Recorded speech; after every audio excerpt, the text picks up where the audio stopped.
Opa, e aí, tudo bem com você? Hoje eu quero te propor uma ideia que talvez seja um pouco incômoda, mas a gente ia ter que chegar nisso em algum momento. Já parou pra pensar que o maior problema da sua vida talvez não seja o pecado que você comete, talvez seja a história que você conta pra justificar? Porque a gente tem uma mania que dificilmente a gente chega e fala assim, eu sei que isso aqui tá me destruindo, mas eu vou continuar assim mesmo. Normalmente a gente faz uma coisa mais mirabolante, mais inteligente. A gente cria uma explicação, a gente fala, esse é meu jeito, eu nasci assim, todo mundo faz assim, pelo menos eu não faço coisas piores.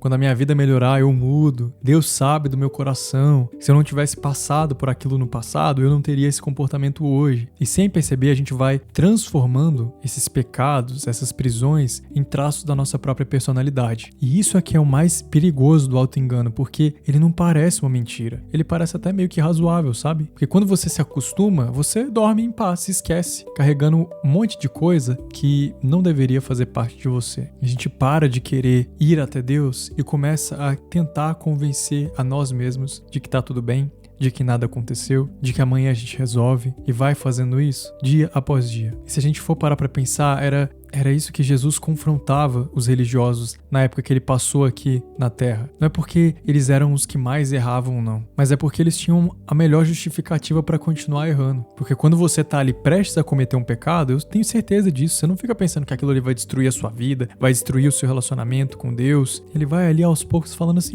nem é tão grave isso aqui não. Depois eu resolvo isso. Eu mereço esse momento aqui. Todo mundo entende, né? E a gente vai tomando essas pequenas decisões, só que chega um momento que a gente tá tão distante que a gente olha pra trás e fala assim, poxa, não foi um grande pecado que eu cometi, foi aqueles pequenos deslizes, né? A Bíblia fala sobre pequenas raposinhas, pequenas decisões que elas pareciam ser aceitáveis, mas que nos leva para um abismo bem distante de Deus. Agora leva essa reflexão para o seu coração. Se uma outra pessoa que tivesse essas atitudes chegasse pra você com essas mesmas desculpas, você acreditaria nela? Talvez não. Então a gente tem que parar de contar essas mesmas histórias pra nós mesmos, de que tá tudo bem agora, que depois a gente ajusta, de que é só mais um dia, que depois a gente vai dar um jeitinho, que é só pedir perdão depois. A Bíblia ela fala que o pecado, ele nos afasta de Deus. E ela mostra repetidamente, a palavra fala que a gente tem uma habilidade muito grande de enganar o nosso próprio coração. Lá em Salmos, no capítulo 139, do versículo 23 ao 24, diz: Sonda-me, ó Deus, e conhece meu coração, prova-me e conhece as minhas inquietações. Mostra-me se em minha conduta algo te ofende e guia-me pelo caminho eterno. Existe uma diferença muito grande entre você pecar e fazer do pecado uma narrativa tão bem construída que você nem consegue mais enxergar que aquilo ali realmente é errado. Então hoje a reflexão que eu gostaria que você trouxesse para o seu coração não é que talvez falte força de vontade para você. Às vezes o que falta é você ser aberto e falar a verdade, jogar na lata. Olha, eu cometi esse erro, eu estou tendo esse fluxo aqui de pensamentos errados, estou cometendo esses pecados. Por que isso está acontecendo comigo? Porque talvez você esteja ansioso, porque talvez você esteja passando por um momento difícil, ou porque talvez você se acostumou a seguir esses mesmos padrões e não tem mais confiado de que Deus realmente pode te tirar dessa lama.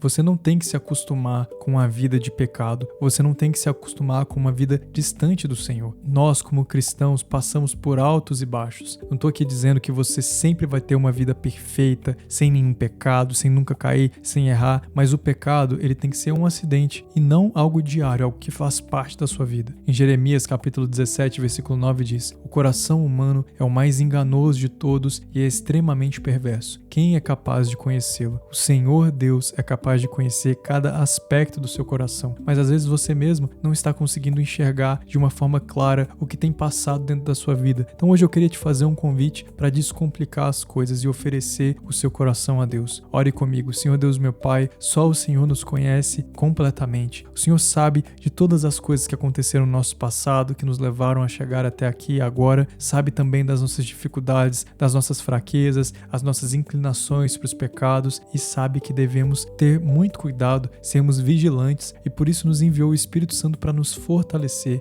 Pedimos hoje, Pai, nos direciona, quebra todas as prisões, armadilhas e pensamentos que nós mesmos criamos para nos distanciar de Ti. Justificativas que hoje são tão nocivas que nos lançam em abismos, numa profundidade muito longa, mas não existe, Pai, algum lugar nessa terra onde podemos nos esconder de Ti. Não existe nenhum abismo onde o Senhor não pode nos alcançar. Então hoje, através dessa mensagem, alcança alcance o nosso coração, retira de cada um de nós toda essa neblina que está nos impedindo de rompermos em fé. Queremos viver, Pai, obedecendo a Tua palavra. Então santifica o nosso coração, purifica os nossos lábios, purifica os nossos olhos e nos resgata da vida de pecado, Pai. Em nome de Jesus. Amém. Que seu dia seja incrível assim como você é. Eu te espero amanhã para orarmos juntos. Deus te abençoe.